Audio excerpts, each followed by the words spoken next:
What does it mean to become real? Not just alive, not just moving through the motions of a life, but real in the truest sense. Loved, seen, made whole through connection. Hi, I'm Peter, and welcome back to Books for Thoughts. This week, we're stepping into the tender wisdom of childhood stories, tales that look simple on the outside, but carry the deepest truths about love, growth, and what it means to be alive. And we begin with Margery Williams's classic, The Velveteen Rabbit. At the heart of this story is a question that resonates long after childhood ends. How do we become real? And what does it cost us to get there? The story begins with a stuffed rabbit, a Christmas gift given to a little boy. At first, the rabbit lives in the nursery, surrounded by shinier, more mechanical toys.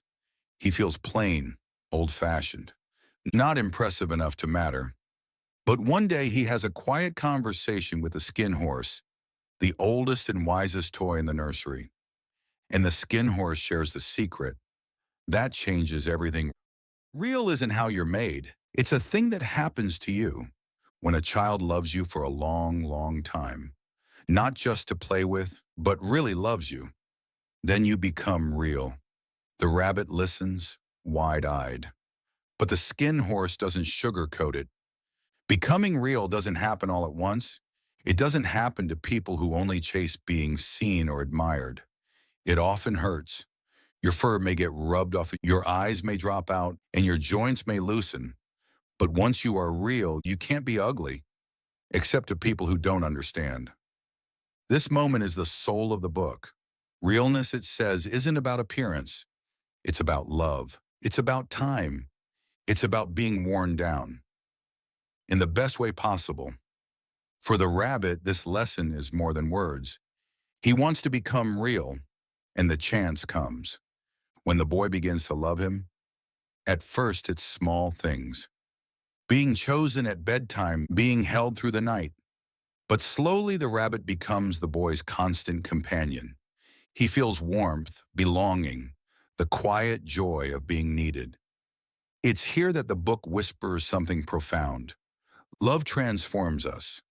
Not instantly, not magically, but through the small, everyday acts of devotion, through being chosen again and again, even when newer, shinier options exist. This is how we all become real. Not by being perfect, not by being impressive, but by allowing ourselves to be worn down. By the steady, sometimes difficult, always transforming power of love. But as tender as this sounds, becoming real isn't without fear. The rabbit wonders, what if the boy stops loving me? What if I'm left behind? And isn't that the question we all carry? To open ourselves to love is to open ourselves to loss, to risk being forgotten, discarded, replaced. Yet the skin horse's wisdom lingers. Even if love leaves you with scars, those scars are proof that you lived, that you loved, that you were loved in return. And in this way, a stuffed rabbit in a nursery teaches us more about life and vulnerability than many grown-up philosophies ever could. As time goes on, the boy's love for the rabbit deepens. He brings him into the garden, on picnics, into the woods. The rabbit feels alive in a way he never imagined, almost as if he can move, breathe, and dream like the real rabbits he sometimes sees hopping by. And then one summer, the boy falls ill, scarlet fever. He lies in bed for weeks, and the rabbit never leaves his side. Day after day, night after night, he is there. Faithful, constant, loved. But when the boy recovers, the doctor brings troubling news. Everything the boy has touched during his sickness, including the rabbit, must be burned. It's the only way to ensure he stays healthy. The rabbit, placed in a sack for burning, feels despair like never before. Was all that love meaningless? Was he about to be thrown away? After finally becoming real?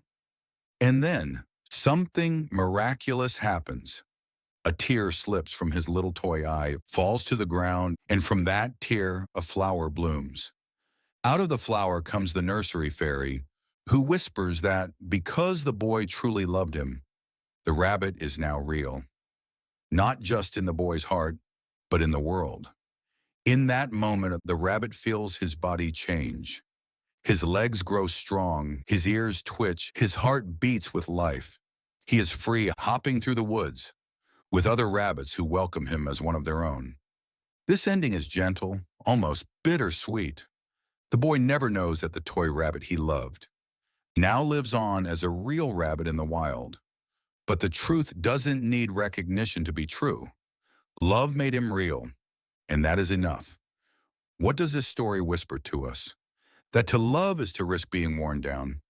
But that's where life is found. That endings are not always losses.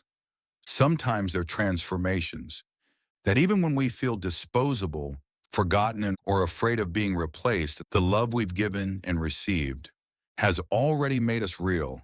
And isn't that what we all long for? Not to stay shiny, untouched, and admired from afar, but to be handled, held, worn out by love, until our very being is shaped by it. So maybe the question is not, will I be enough to be loved? But instead, will I be brave enough to let love make me real, even if it changes me forever? If this story touched something in you, I encourage you to pick up The Velveteen Rabbit by Margery Williams and let its quiet wisdom live in your heart. And if you enjoy stories that blend childlike wonder with timeless truths, don't forget to like, comment, and subscribe to Books for Thoughts, where we share weekly reflections that help you see your own life in a gentler, truer way. Until next time, stay tender, stay open, and remember, what makes you real is love.